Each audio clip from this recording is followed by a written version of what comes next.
यह कथा एक छोटे से गांव से शुरू होती है जहां एक अद्भुत और रहस्यमय घटना घटित होती है।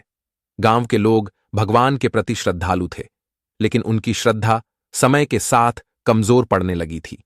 एक दिन गांव में एक अनजान संत का आगमन हुआ। वह साधारण कपड़े पहने हुए थे, लेकिन उनकी आंखों में एक अलग ही तेज था। गांव के मुख्य चौपाल पर संत ने अपना आसन लगाया। लोग उनकी ओर आकर्षित हुए, लेकिन संत ने कोई उपदेश नहीं दिया। वह केवल मुस्कुराए और बोले, जिसने भगवान को सच्चे दिल से महसूस किया है वह मेरी बात समझेगा। गांव के कुछ लोग उनका मजाक उड़ाने लगे।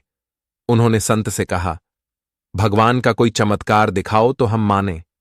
संत ने मुस्कुराते हुए कहा, भगवान चमत्कार करते हैं, पर केवल उन्हीं के लिए जो सच्चे मन से उन्हें पुकारते हैं। संत ने गांव के तालाब के पास एक पुराने बरगद के पेड़ की ओर इशारा करते हुए कहा, यह पेड़ हर सवाल का जवाब देगा, लेकिन पहले तुम्हें भगवान की शक्ति पर विश्वास करना होगा।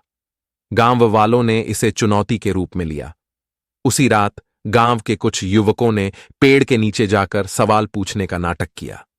अचानक वहां से एक तेज रोशनी प्रकट हुई। वे घबरा गए और संत के पास दौड़कर गए। संत ने कहा, यह तुम्हारी श्रद्धा की परीक्षा थी।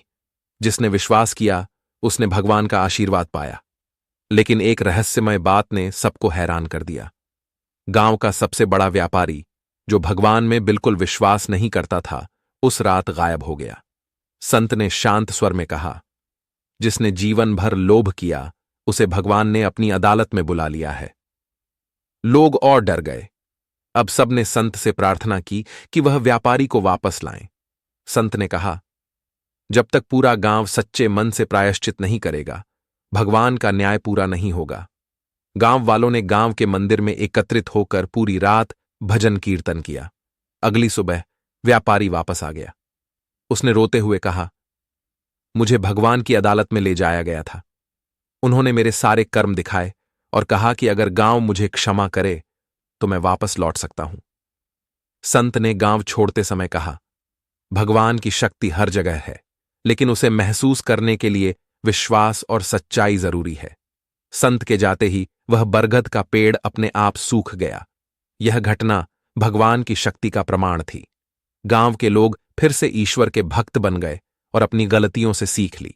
इस कथा से यह संदेश मिलता है कि भगवान की शक्ति को समझने के लिए सच्चे मन से विश्वास और आत्मा की शुद्धता जरूरी है।